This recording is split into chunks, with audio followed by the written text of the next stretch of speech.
العالمين والصلاة والسلام على أشرف المرسلين وعلى آله وأصحابه أجمعين أما بعد. As we've been listening to the Quran, sometimes you hear an ayah and it relates very much to our everyday life. And while the Shaykh was reading Surah Yaaseen, I heard an ayah and I wanted to share some fawaid for our brothers and sisters.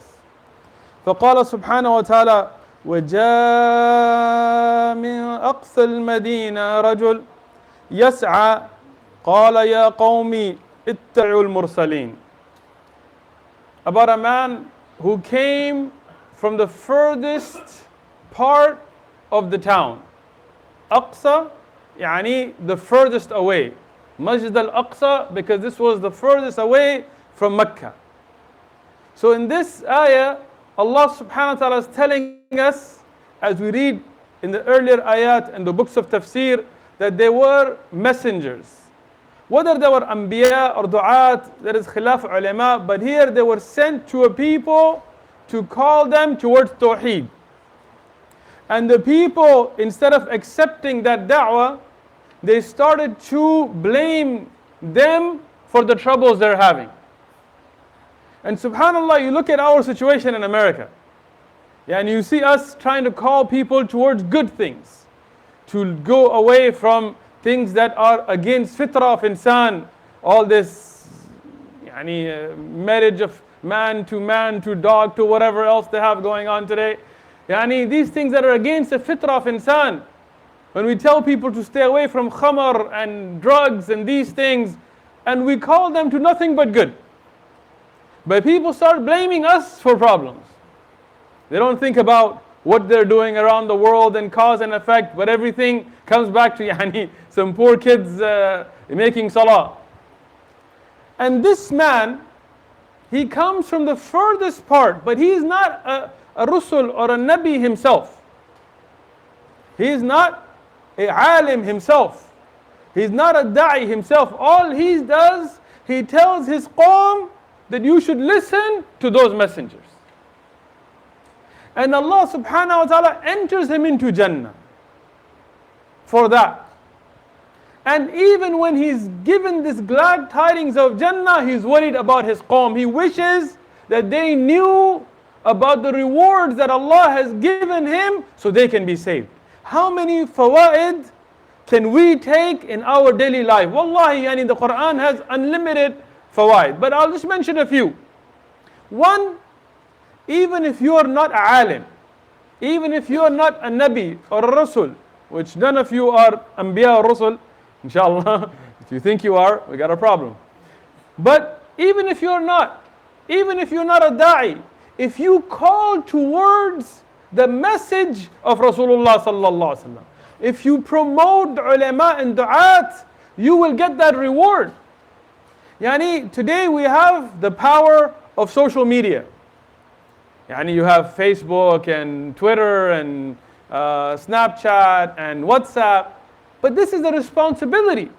Now this man, he just told his people to listen to those messengers and he got Jannah.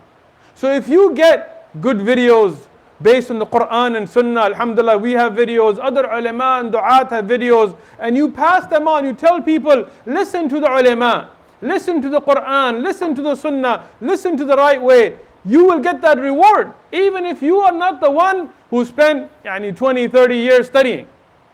And that's a great fa'idah for us, but there is a shart that you call towards what's right. And one of the diseases in our ummah today is people forward everything without seeing if it's good or bad. Subhanallah, I get forwards from people that send me stuff that's totally wrong, and when I tell them I didn't even read it. Well, why are you forwarding it? Today this has become a disease. You forward things but you don't act on it. You don't read it yourself. You don't check if it's right or wrong. So here you have this double-edged sword. You have the power, if you use it right, you will get the reward as this man got. You will enter Jannah just for calling people towards the right, towards the truth. But if you misuse it and forward something bid'ah, something wrong, something bil kadhab, you will get the sin of those that fall into it. So when you get something verified with ulama, with du'at, with the people of ilm, to know right from wrong, and when it's right, then promote it. Call people towards halaqat of ilm, call people, send videos, let people know about what's right, and you will get the reward of the good they do.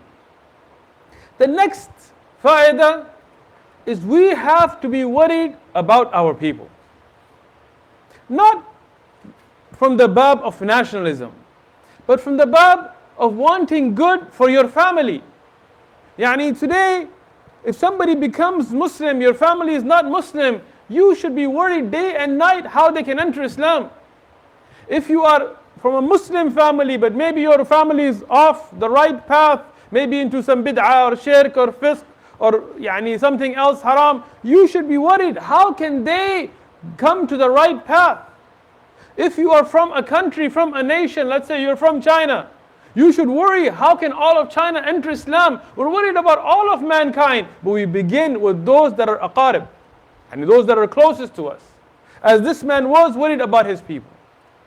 And the last thing, what did he talk about when he talked about those people that you should listen to?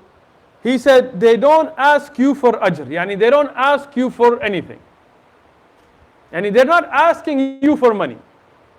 And that's very important, because today sometimes ilm has become into a means of getting paid.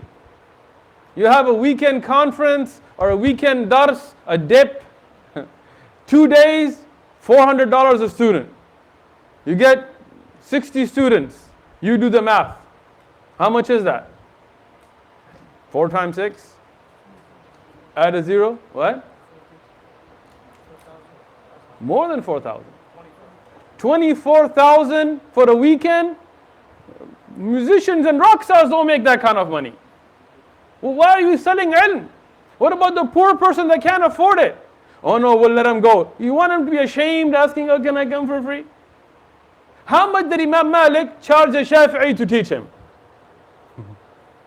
What did a Shafi'i charge Imam Ahmad? How much did he charge per hour to teach Imam Ahmad? Ilm should be for ajr from Allah. You shouldn't ask anybody money for ilm. And this is the sifa of the Mursalun that we find in the Quran, and something we should bring into our life. If you learn something good, go teach it. Don't worry about taking money, Allah will give you. Jazakumullahu khairan. We hope the Quran becomes a live lesson in our life. Inshallah, as a nasiha as well, as I'm watching the brothers, we see some of the brothers putting the mushaf on the floor. And this is against the etiquettes of the mushaf. And if you want dalil, I will give you dalil why it's not okay. The hadith Imam at-Tirmidhi mentions, when Rasulullah sallallahu alaihi wasallam, he went to the Yahud to give them da'wah, to call them towards Islam. They brought the Torah. The Torah, which is from Allah, but it's a book that's mansukh, it's a book that's been corrupted. They brought it, and they brought a pillow. They gave the pillow for Rasulullah sallallahu to sit on. And they took the Torah and they put it on the floor. Rasulullah sallallahu alaihi wasallam, he got up, he took his pillow, he picked up the Torah and put it on there and said, this was revealed by Allah subhanahu wa ta'ala. Yani this has some of what was sent by Allah. Now if you shouldn't put a Torah, a book that has been corrupted, but has some of the truth on the floor, what about the Kitab Allah that is mahfuz, that Allah subhanahu wa ta'ala has protected? If you are assigned to correct the Imam, hold the mushaf, don't put it on the floor. Hold it with you, put it in your pocket or something. If you are not assigned to correct the Imam, don't hold the mushaf in your hand. When the Quran is being read, istami'u, listen to it. As Shaykh ibn Baz and other ulama have explained, this is not the way of the Salaf, that people in the back are holding mushaf. Even if you enjoy it, this is not the way. And the way is, listen to the Quran, benefit from it. Jazakumullahu khairan.